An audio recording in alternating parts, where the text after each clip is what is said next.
आसलते भित्तिग्रस्त होवार कोनो कारणेই নাই ইয়াত সমতাৰ বিকেন্দ্ৰীকৰণৰ এক ব্যৱস্থা ইয়াত কৰিবলৈ যোৱা ইয়াত কিয় সাহিত্য পৰিষদীয় ফালৰ পৰা যিখিনি খা সুবিধা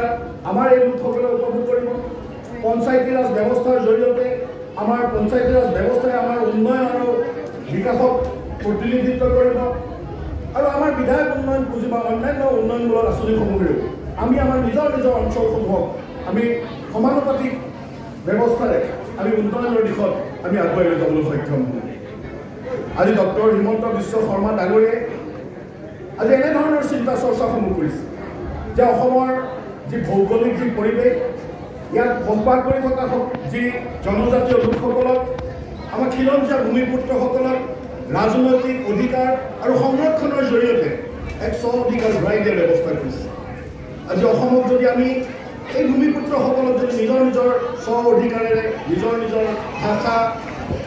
কলা সংস্কৃতিৰে সমৃদ্ধ এই তিৱা জাতিক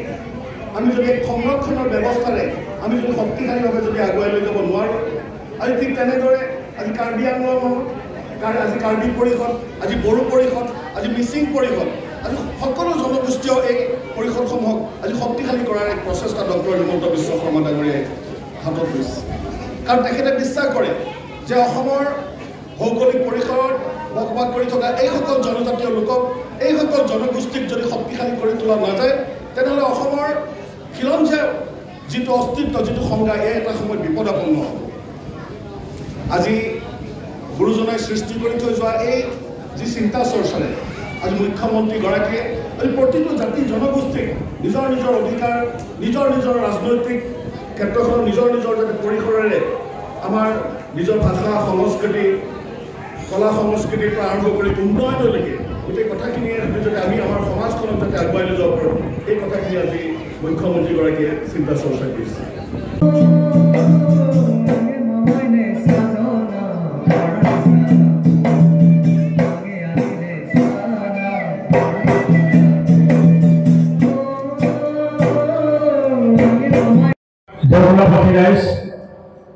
আজি ইমান পৰা আপোনালোকে যি ধৈৰ্যৰে এই সভাখন চলাই জনগোষ্ঠীৰ বিভাজনেৰে সংকীৰ্ণবাদীৰ চিন্তাৰে আমি সাংস্কৃতিক সেই গতিধাৰাৰ মাজেৰে সমাজখনক একত্ৰিত নকৰাকৈ থকা নাই আমি সকলোৱে অংশগ্ৰহণ কৰিছোঁ আৰু সকলোৱে অঞ্চলটোৰ সমন্বয় আৰু সংহতি ৰক্ষা কৰি সেই অনুষ্ঠানবিলাক আমি ৰূপায়িত কৰি আহিছোঁ গতিকে আজি তিৱা সাহিত্য পৰিষদক যিখিনি জাতীয়তাবাদ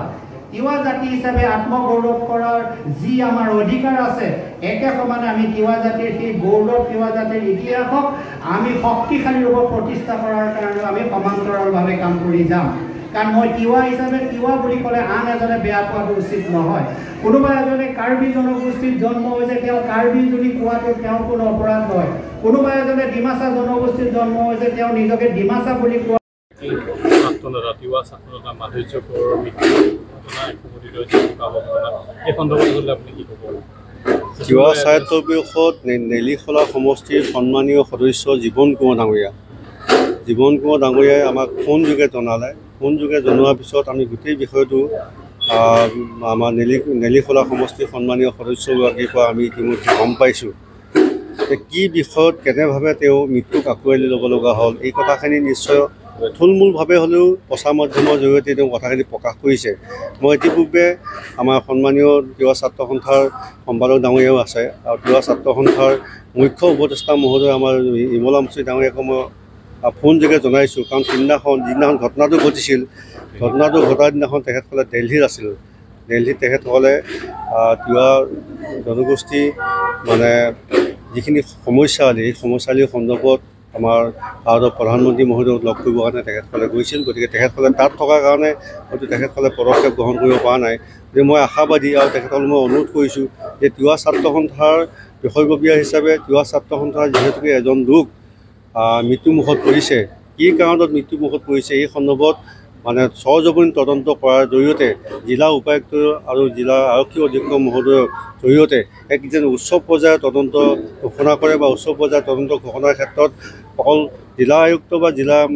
আৰক্ষী অধীক্ষকে নহয় অসমৰ মুখ্যমন্ত্ৰী মহোদয়কো যেন তেখেতসকলে তৎকালীনভাৱে এটা প্ৰেছ মিটৰ জৰিয়তে সৰজমিন তদন্ত কৰি এই ব্যৱস্থাটো গ্ৰহণ কৰিবৰ কাৰণে মই ইতিমধ্যে তিৱা ছাত্ৰ সন্থাৰ বিষয়বিলাকক মই অৱগত কৰিছোঁ। কাৰোবাৰ নাম ইয়াত সাঙুৰা হৈছে নাই, এইখিনি কথাটো আমি গম নাপাম, কাৰণ বিষয়টো তাত সৰজমিন তদন্ত কৰি কেনেভাৱে এইখিনি কোন জড়িত আছিল সেই কথাখিনি নিশ্চয় সৰজমিন তদন্তৰ পিছত ওলাব।